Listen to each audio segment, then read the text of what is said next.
I built an empire of glass towers, gold-plated lobbies, and five-star promises. Yet the moment that changed everything came from a single anonymous review written at midnight by someone too afraid to sign their name. It said my hotels were beautiful, but the people inside them were breaking, quietly, invisibly, and on purpose. That was when I, Daniel Cross, billionaire owner of one of the world's most luxurious hotel chains, decided my revenge wouldn't come from lawsuits or headlines, but from disappearing into my own kingdom as a nobody and watching who thought they could get away with cruelty when no one important was looking. For years, my life had been measured in boardrooms, private jets, numbers so large they stopped feeling real. Profit margins, growth curves, global expansion. Every quarterly meeting ended the same way, with confident smiles and carefully rehearsed lines. Everything is running perfectly, Mr. Cross. Perfect occupancy, perfect efficiency, perfect smiles. Yet something underneath it all felt hollow, like a luxury watch ticking over a broken heart. The first warning signs were subtle. Guest complaints increased, but not about rooms or food. They spoke of cold service, of staff who looked afraid to make eye contact, of a strange tension hanging in the air. Investors shrugged it off. People complain more these days, they said. But I noticed something spreadsheets couldn't explain. Exhaustion. Not the tiredness of hard work, but the fatigue of being unheard. One night, unable to sleep in my penthouse overlooking the city, I did something I hadn't done in years. I read reviews myself. Not summaries, not filtered reports, raw words, hundreds of them. Then I found one that stopped me cold. It wasn't long, it wasn't dramatic. It simply said, "The staff here looks scared, like they're afraid to breathe too loudly." I read it again and again. That sentence followed me into the dark. Fear had no place in a hotel carrying my name, or so I believed. But belief means nothing without truth, and truth doesn't show itself to men in tailored suits. That's when the idea formed. Dangerous, reckless, irresistible. I wouldn't investigate as an owner. I would disappear. No assistance, no security, no recognition, just another tired guest with an ordinary face. I chose one of our flagship properties, marble floors, chandeliers imported from Italy, a symbol of everything we claimed to be. I packed old clothes I hadn't worn in years, scuffed shoes, a jacket with frayed sleeves. I shaved differently, wore cheap glasses, and booked the room under a fake name. No one questioned it. That should have been my second warning. The revolving doors swallowed me whole. Inside, the lobby gleamed, but the smiles didn't reach anyone's eyes. Bellboys dragged suitcases heavier than they should have been. A front desk clerk apologized 3 times for things that weren't her fault. A manager leaned in close to whisper sharp words that made her shoulders stiffen like stone. I stood there, unnoticed, watching my empire breathe, shallow and fast. That night I couldn't sleep. At 1 a.m. I stepped into the hallway pretending to look for ice. That's when I saw her. An elderly housekeeper named Elena, though I wouldn't know her name yet. She was alone, pushing a cart nearly as old as she was. Her hands trembled as she wiped door handles. Her uniform was faded. Her pace was slow, but relentless. The cart caught on a broken tile, jerking to a stop. She tried once, twice. No one came, no one noticed. I stayed hidden in the shadows, my heart pounding with a feeling I hadn't felt in decades. Shame. This hotel carried my signature, my pride, and yet here was a woman being crushed under its weight while I slept on silk sheets. I wanted to step forward, to say something, to fix it instantly, but revenge, real revenge, requires patience. So I stayed silent, and in that silence I realized something terrifying. This wasn't a mistake, this was a system, designed to look flawless from above while grinding people down below. As I returned to my room, I understood the truth. I didn't need to look harder. I needed to stay longer, because whatever was happening here had learned how to hide from men like me, and I had just become invisible enough to see it. The second night changed everything, because that was the night Elena noticed me. I was standing near the service elevator, pretending to scroll on my phone, when she paused. Her eyes studied me with caution, not curiosity. In this place, curiosity was dangerous. I offered to help with her cart, keeping my voice low, unimportant. The moment I touched it, her body stiffened like I'd crossed an invisible line. No, it's fine, she whispered, glancing down the hallway, not toward guests, but toward offices. I asked her why she was alone so late. The question seemed to frighten her more than the work itself. She hesitated, then said something that froze me completely. 5 words spoken like a confession. No one here really cares. She didn't complain loudly. She didn't cry. She simply stated it as fact. Elena told me she cleaned more than 20 rooms a night, that slowing down meant losing hours, that sick days were treated like betrayals, that younger workers disappeared without explanation. Replaced, she said softly, like saying their names would summon something worse. Over the next hours, I followed at a distance. I saw her hide in a storage room to eat a sandwich in silence. I saw her press her palm against her lower back, breathing through pain she had learned not to acknowledge. I watched her clock out alone and walk toward a bus stop so far away it felt like punishment. Back in my room, sleep was impossible. I accessed internal records using credentials no one had ever questioned before. Elena Martinez, 23 years of service, perfect performance reviews, medical warnings flagged and ignored, raises delayed then forgotten. Her salary barely covered rent. My hands shook as I scrolled. This wasn't negligence. This was cruelty wrapped in efficiency. And then I understood my revenge wouldn't be loud. It wouldn't involve cameras or speeches. It would be surgical, quiet, precise. The kind that dismantles monsters without them realizing they're bleeding. By the third night, patterns emerged. Managers who barked orders vanished when executives visited, reports rewritten, overtime erased, fear weaponized. The staff weren't lazy, they were hunted. I listened, I recorded, I watched lies repeat themselves until they believed them. I remembered every boardroom where I'd nodded along, trusting numbers over people. That guilt sat heavier than any failure I'd known. But guilt alone changes nothing. Action does. The final step required a mask I hadn't worn in years, authority. But before I revealed myself, I needed them to feel safe just once. So I helped Elena again. This time she didn't pull away. She smiled faintly, a smile earned through endurance, not hope. When I returned to my room, I placed my suit on the bed. Tomorrow, the invisible man would die, and the owner would walk into the light, not to save the day, but to end a system that thought silence meant weakness. The morning I revealed myself didn't arrive loudly. It crept in, quiet and sharp, like a blade sliding from its sheath. The city outside was waking up, unaware that inside one of its most luxurious buildings, an entire system was about to collapse. I stood in front of the mirror, adjusting a suit I hadn't worn in weeks. The reflection staring back at me didn't look like a billionaire. It looked like a man carrying the weight of every silent hallway he had walked through. When I stepped into the lobby, conversation slowed, then stopped. Shoes froze mid-step. A manager's forced laugh died in his throat. Recognition moved across the room in waves, from confusion to shock to fear. I didn't rush. Power doesn't hurry. I let the silence stretch until it became unbearable. "I'm Daniel Cross," I said calmly. No raised voice, no announcement system, just truth spoken plainly. The name alone changed the air. People straightened instinctively as if gravity had increased.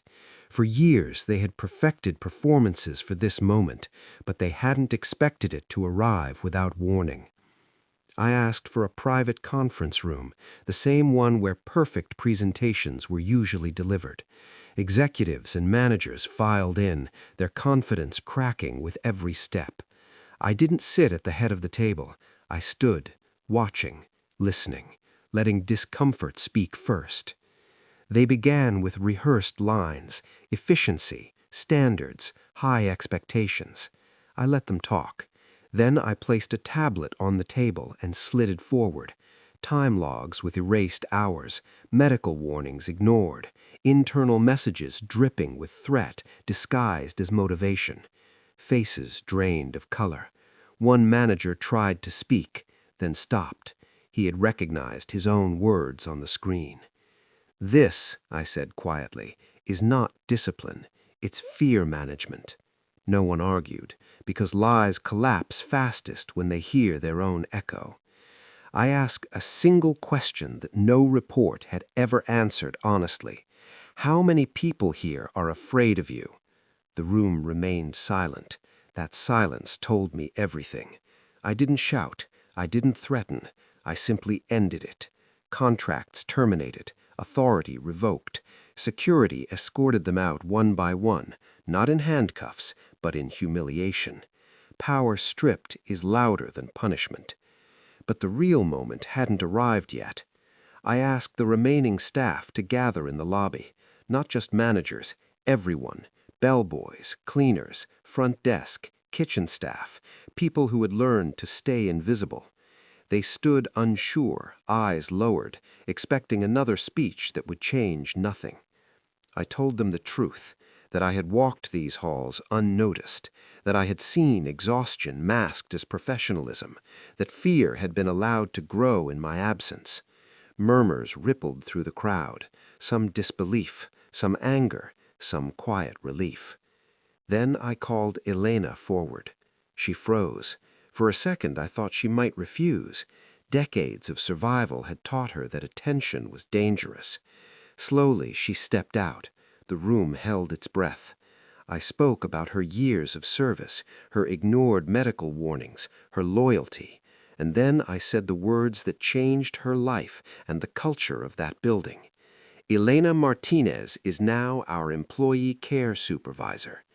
Gasps, tears, applause that started small, then grew.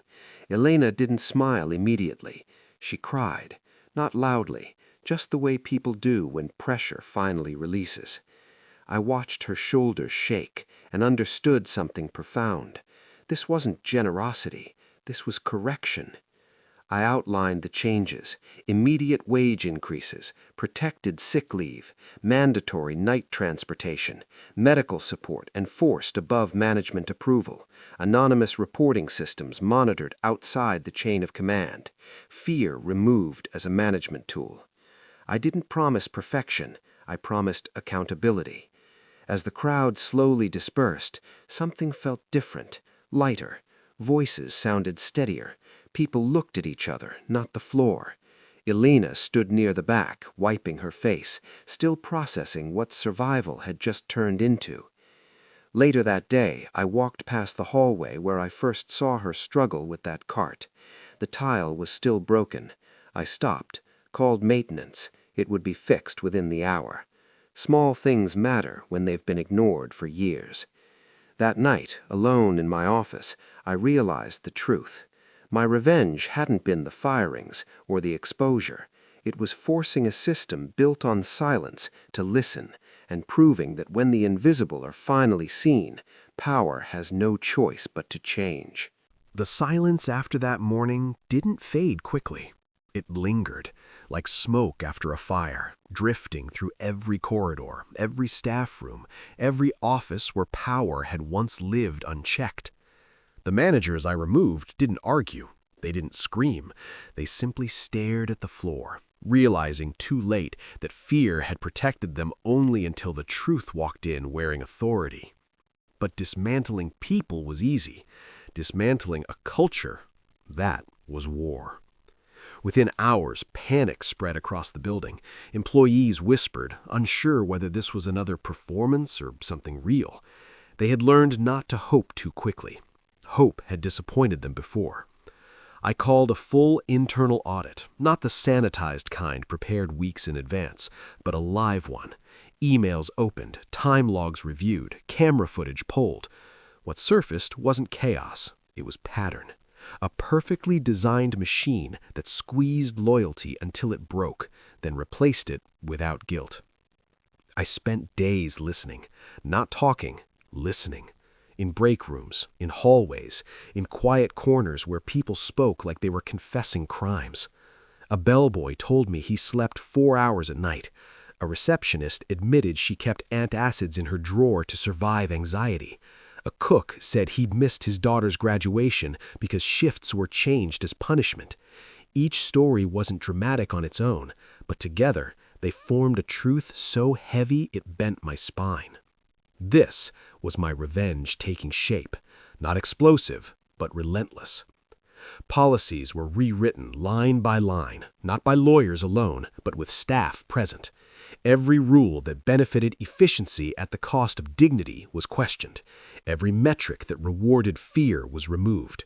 Overtime became protected, sick leave became non-negotiable, medical alerts were elevated above managerial approval. Transportation for night staff was funded immediately, no approvals, no excuses. Some managers resisted. They said standards would fall, that discipline would disappear. I asked them one question. Did fear ever make you loyal or just obedient? They had no answer. Elena stood beside me during one meeting, silent but steady. Watching her now, I realized something painful. For decades, she had carried leadership without the title, absorbing pressure, protecting younger staff, surviving quietly. When I announced her role publicly, the room shifted.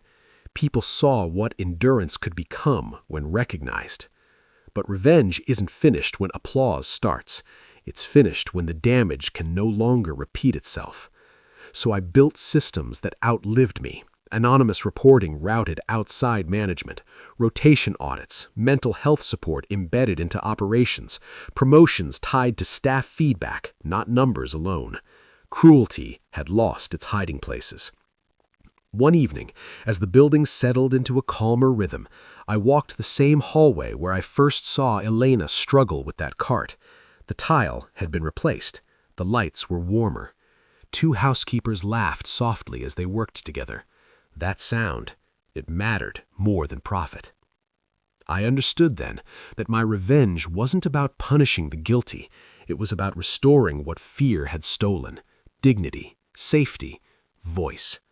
And once restored, it became impossible to take again. The outside world noticed changes before it understood them.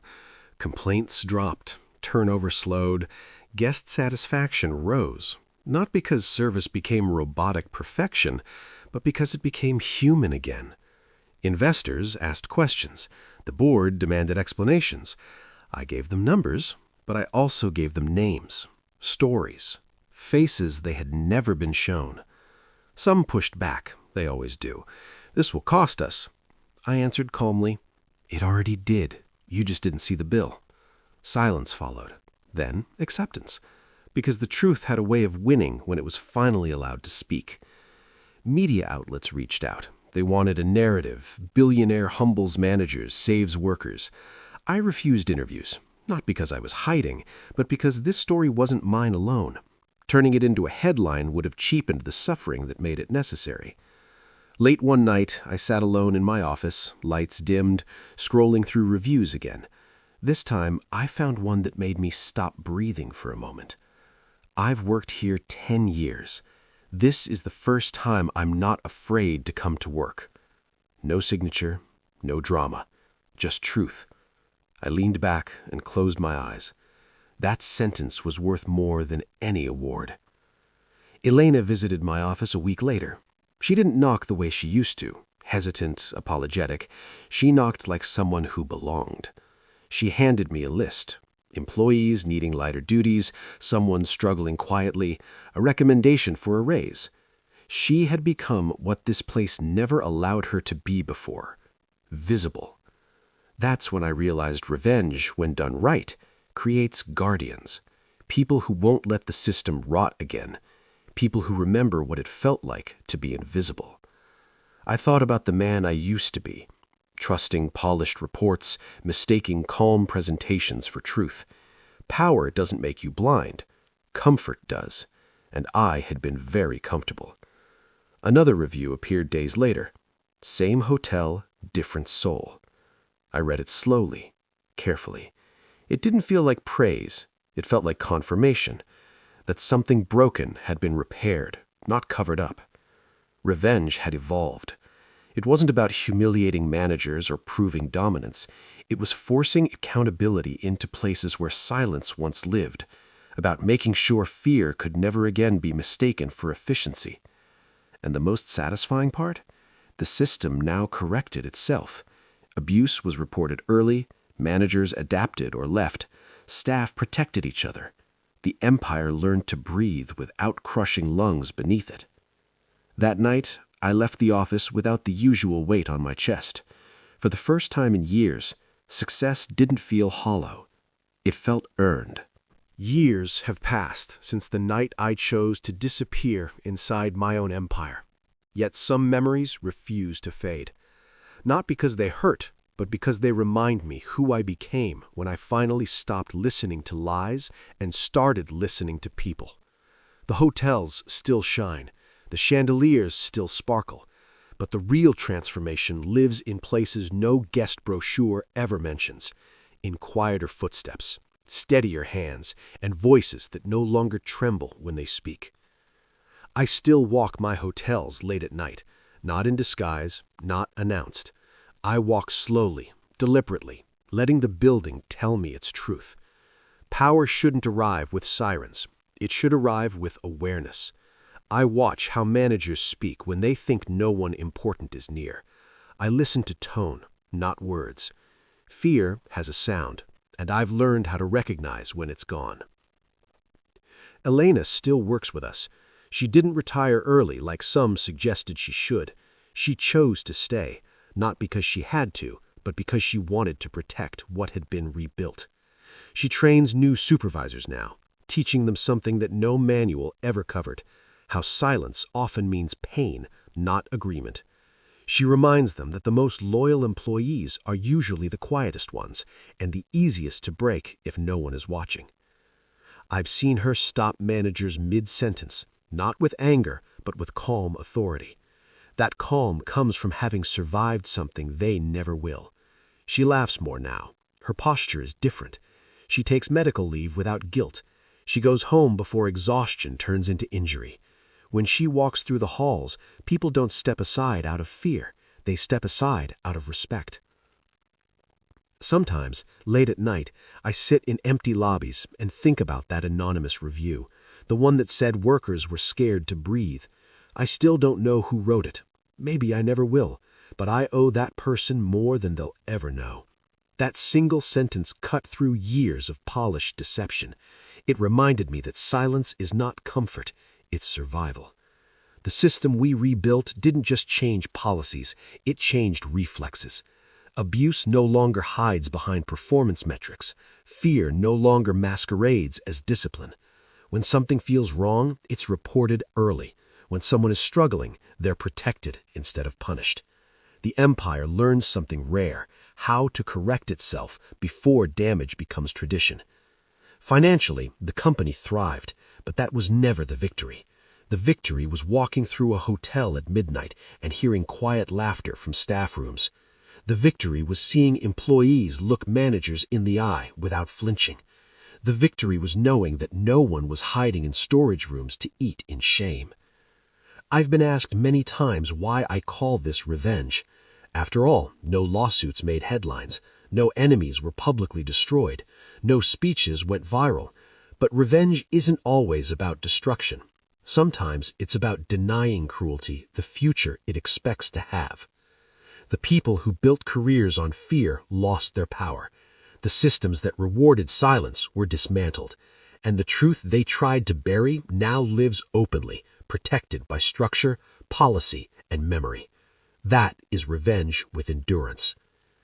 If you're listening to this and you've ever felt invisible, replaceable, afraid to speak because survival depended on silence, remember this. Quiet people carry entire worlds inside them, and one day someone will notice the weight they've been carrying. When that happens, the balance of power shifts forever. I used to believe success was measured in growth charts and market share. Now I measure it in something simpler: how safe people feel when no one is watching. That's the standard I hold myself to. That's the standard my empire lives by now. This was my revenge. Not loud, not cruel, not temporary. It was the kind of revenge that heals what fear tried to destroy and proves that silence never meant weakness.